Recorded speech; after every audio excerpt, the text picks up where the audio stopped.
Duk wanda ya yi gamo da abin kauna bai san rabe ba, inda ya koya rabe duk nishadi na yayi tarwatsewa. Sirrin farin ciki soyayya ba ta kurawa, mai so a so shi kan so babu abin da ba zai iya ba. Na durkusa akan gwiwata idan kuskure ne, ki yafiya garan dankin kama mini har magana.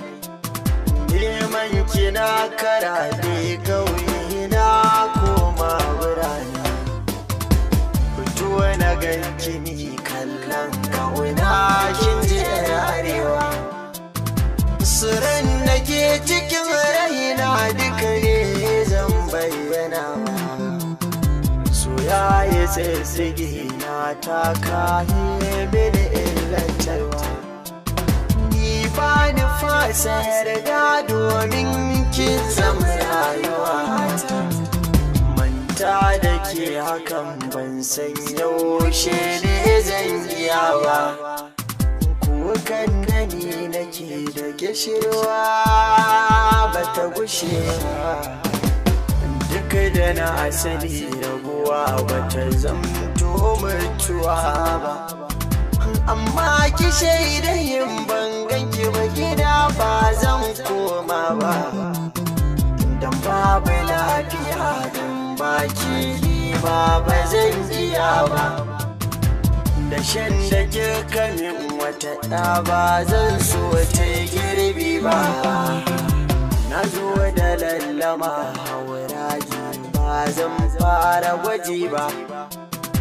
Garin yayi shiru san ba na jin ko da tsuntsaye, ina zan bincika dan na san ke ba ki da kawai.